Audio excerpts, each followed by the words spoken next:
Hi, Daddy. So, after ng Disney, grocery kami, guys. Hi, Ate Balen. Ayan, guys. Nag-grocery kami ulit. Nag-grocery ulit kami.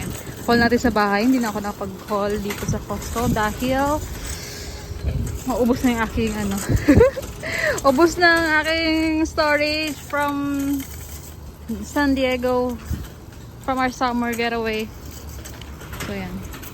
Ayan. Bumili lang kami na itong Hindi na natin isama sa haul mamaya. Para sa garage namin, guys. Ito na lang i-haul natin yung mga food. Kung ano man dun sa kabila.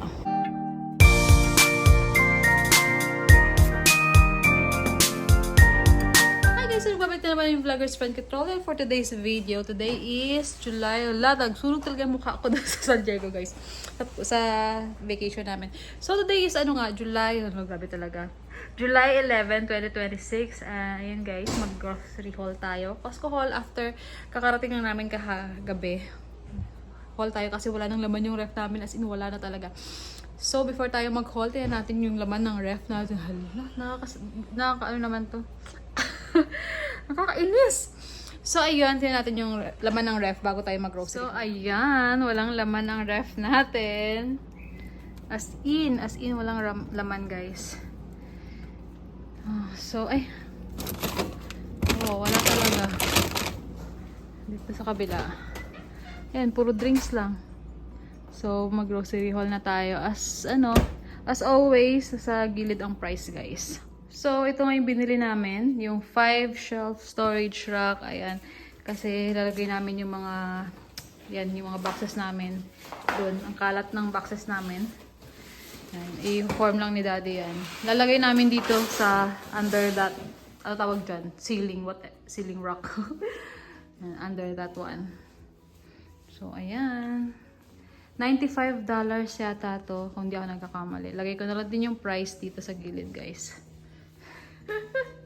So, simulan natin dito, guys, sa mga frozen. Or ito muna, sa rice. Bumili kami ng dalawang rice. Nasa 22.99 yata to. So, dalawang rice. Meron pa kami natirang rice doon. Isa pang tawag dyan. Isa pang sako. Pero, yan, bumili na lang kami ng dalawa pa para hanggang sa katapusan ng July siguro. So, malakas kami sa rice. Sobra. Breakfast, lunch, dinner is rice kami. Siyempre, rice is life. Then, pork belly. Ito is 41.49. So, maano din kami dito. Minsan, kami. Yung lechon, pork belly, basta ganun. Ino-oven namin. And iba, hinahati-hati. Yan, pansahog, ganyan. Then, ito, chicken thighs, 13.72. Ito yung maganda. Gusto ko itong ganitong sa Costco kasi 6 6 packs, then hati-hati na lang. Matagal din sa amin bago matapos or maubos ng mga bata. Then, itong chicken breast chunks ng Just Bear. Ito, favorite ni ate. Gusto niya itong air fry. Minsan inuulam, minsan merienda. So, depende sa mood ng mga bata. Then, itong shrimps natin, $21.99. So, ayan. Dati, nasa 20 lang yan siya, or 18 or 19. So, mahal na. Itong organic whole milk. Bumili na ako, kasi minsan nauubusan kami ng milk. Ayoko naman bumili ng pa-isa-isa. So, bumili na ako ng 3 na yata to. 1, 2, 3 boxes na ng full milk.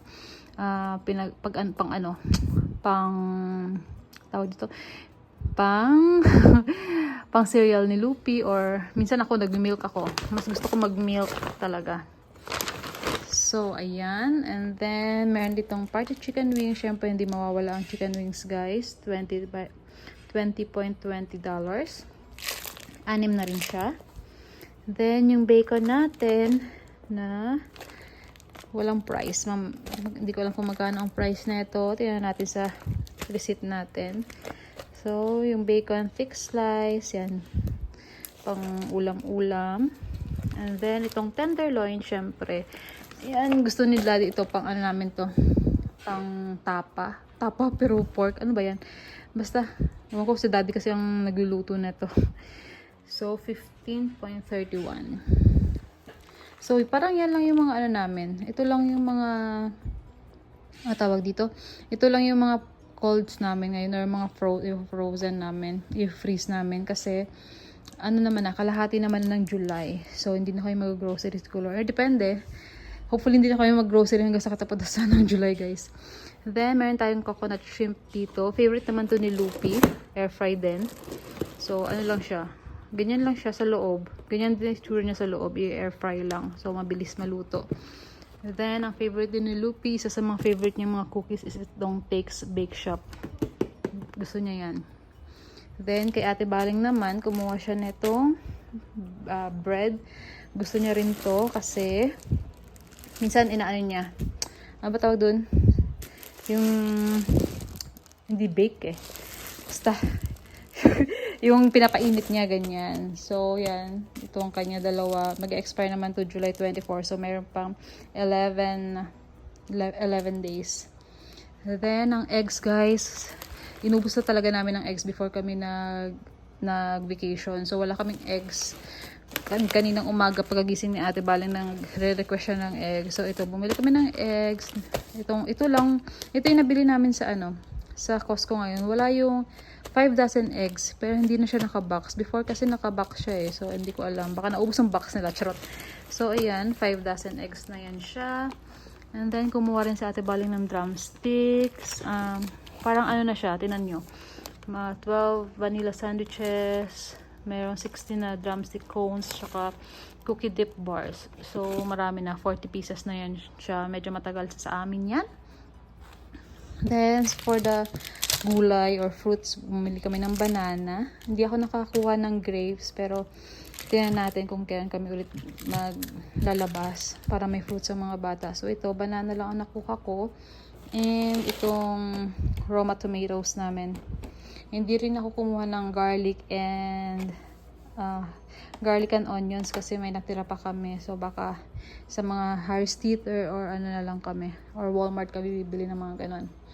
And then, bumili tayo ng Lysol, guys. Syempre, ang wipes natin. Favorite natin itong gamitin sa CR. Or dito pa muna sa table. Ito yung mga pinampupunas namin. And then, toothpaste. Ito, yung Colgate. 2, 4, 6, 8. So, 8 na siya. Kasi, yung 4 is binaon namin sa San Diego. Tsaka, di ba, nag-hotel kami. Binaon din namin yun. So, baka madumi na. Papalitan ko na lang din. So, ayun. Mabilis ako magpalit ng mga ganyan. Then, ito, bumili ako. Ganda kasi ng color. O, diba? Kitchen towels. 8 pieces na siya, guys. O. Gusto ko yung color niya, gray. Tsaka, parang grid.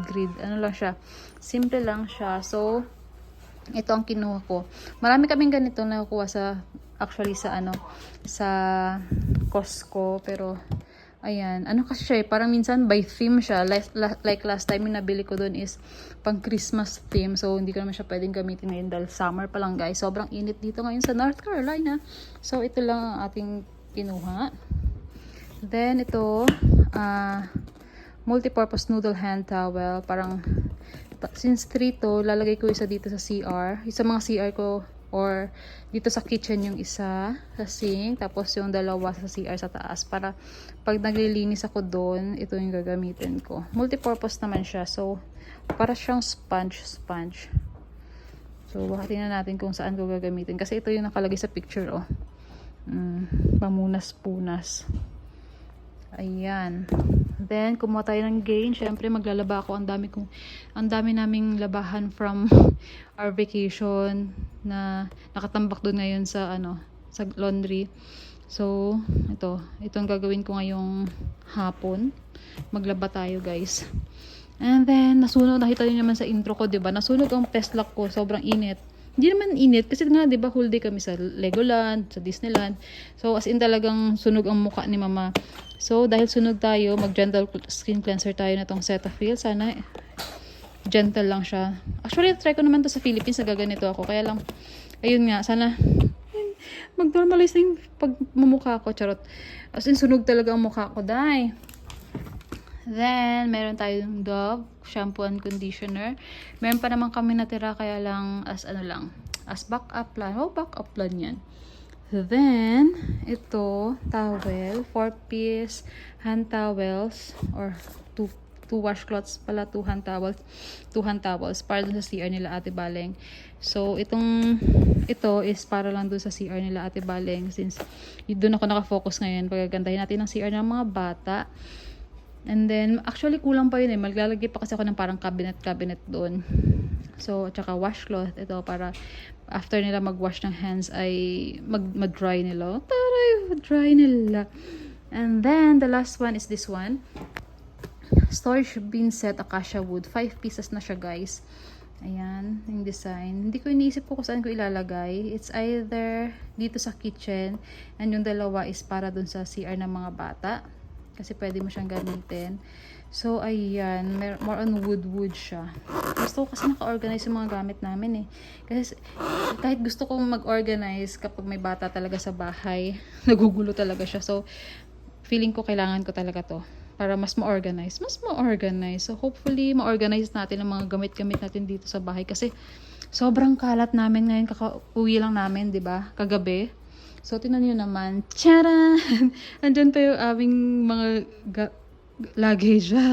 Ang dami ko pang ililigpit. After na tong vlog na to, guys. Magliligpit pa ako. Ang dami. Sobra. Buti lang naka-off ako until Wednesday or until Tuesday this coming weeks. And today is Saturday. So, I still have time. Ayan, ayoko na iharap ang pagmumukha kong sunog. So, ayan, dun ka na tatapusin ang vlog na to. Thank you for watching this vlog. Thank you for watching this haul. See you in the next vlog. Bye! Ayan, bahabol pala yan. Start na rin ni Daddy gawin yung rock. Actually, dapat nililinis mo muna yun, Daddy. Bago mo ligpitin yan. Kasi tutulak na naman natin yan. Mamaya, madali na lang. Okay. So, ayan, excited na siyang gawin ang rock namin. Lalagay namin dyan under para puro rock na dyan sa side na yan. So, may nakikita kasi ako mga nag-vlog, guys, na mga Costco din. Since malalaki kasi itong mga ito, like yung mga serving ng mga ganyan, yan, magkakasunod na. Yung gagawin ko is, hati-hatiin ko na siya, gugupit-gupitin ko na para kapag dinefrost namin, hindi siya isang bulk, ganyan. So, yun yung gagawin ko. Yun yung bago kong mga ganap ngayon sa mga Costco haul natin. So, ayan, nakahiwa-hiwa na siya. Naka-separate na siya, guys. Yung mga ano, yan. Mas maganda yung ganyan para kapag dinefrost is, natawag dyan, yung isang ano lang, isang pack lang yung kukunin. Hindi na siya dikit-dikit. So, mga ganyan. Ganyan. Ginupit-gupit ko lang siya.